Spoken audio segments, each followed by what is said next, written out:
అల్లూరి సీతారామరాజు జిల్లా పాడేరులో పౌర సరఫరాల శాఖ మంత్రి నాదెండ్ల మనోహర్ పర్యటించారు.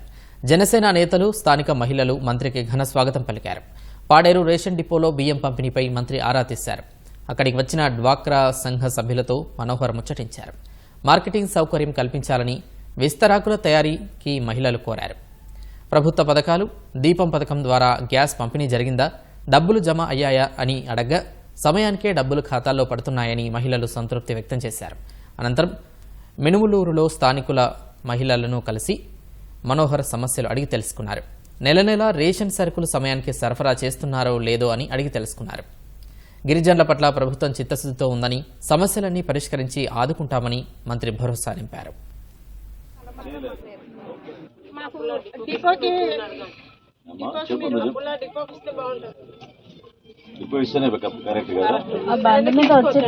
గిరిజన ప్రాంతాల్లో వ్యాన్లు తగ్గించి డిపోలో ఇద్దాం అనుకున్నాం. మరి ఎందుకు ఇక్కడ వ్యాన్లు అన్ని ఉన్నాయి? మరి అంటే మీరు పాడేరు దగ్గర ఉన్నారని పెట్టినారేమో. చెక్ చేపిస్తాను తప్పకుండా. నిన్న కూడా జీసీసీ ఆమెతో మాట్లాడాను, చెప్పాను రాబోయే రోజుల్లో కలిసి చేద్దాం, కొంచెం మళ్ళీ ఆ డిఆర్ డిపోలు పెడితేనే బాగుంటుందని నా అభిప్రాయం కూడా అదే. ఎందుకంటే మీకు అన్ని రకాల సరుకులు దొరికితే మీకు కొంచెం ఉపయోగపడుతుంది కదా. మీకు ఉల్లిపాయలతో సహా ఇచ్చేవాళ్ళు బాబు. ఇప్పుడు రైస్, పిండి చోడపిండి, గోధుమ పిండి, నూనె బాటలు, ఉప్పు ప్యాకెట్లు ఇప్పుడు వస్తున్నాయి. కానీ ఒక నెలకు వస్తే ఒక నెలకు రావాలి. పందర మాత్రం ఇస్తున్నారు. కందిపప్పు ఇవ్వలేదా? ఇవ్వలేదు. నూనె ఏటి ఇవ్వలేదు. కాకపోతే అంటే 174 రూపాయలు గ్యాస్ వచ్చింది.